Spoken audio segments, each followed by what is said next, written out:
All right, just a quick note on Amazon as it relates to Amazon's Antitrust Paradox by Lena Khan. Before I get into like the other stuff that I've learned. Two things about Amazon. One, its willingness to sustain losses and invest aggressively at the expense of profits. And two, integration across multiple business lines. That's how they've risen to the dominant level that they're at right now.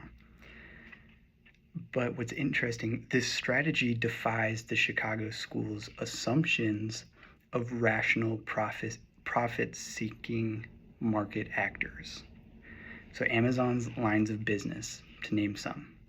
They're a retailer, a marketing platform, a delivery and logistics network, a payment service, a credit lender, an auction house, a major book publisher, a producer of TV and film, a fashion designer, a hardware manufacturer, and a leading provider of cloud server space and storage.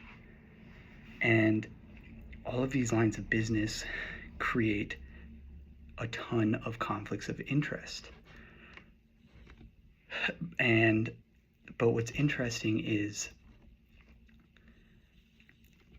their involvement in multiple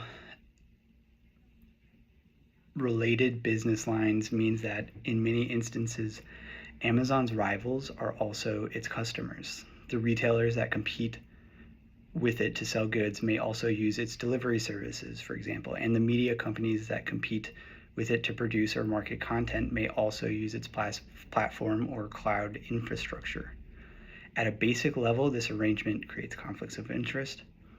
But critically here, not only has Amazon integrated across select lines of business, but has also emerged as a central infrastructure for the internet economy.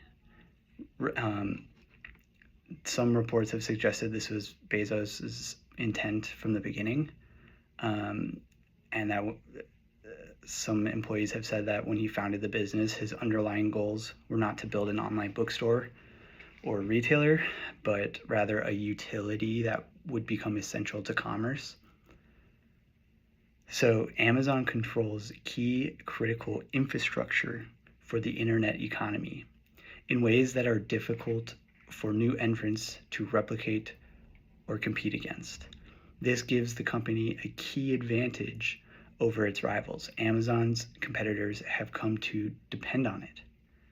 Like its willingness to sustain losses, this feature of Amazon's power largely confounds contemporary antitrust analysis, which assumes that rational firms seek to drive their rivals out of business. Amazon's game is more sophisticated. By making itself indispensable to e-commerce, Amazon enjoys receiving business from its rivals even as it competes with them. I'm noting this. I think this is one of the most important parts. Moreover, Amazon gleans information from these competitors as a service provider that it may use to gain a further advantage over them as rivals, enabling it to further entrench its dominant position. This is huge. And again, I'm going to zero in on that last part. The last part is what made me stop right now to talk about it. The multiple lines of business is already a red flag that should be a slam dunk antitrust case in itself. But being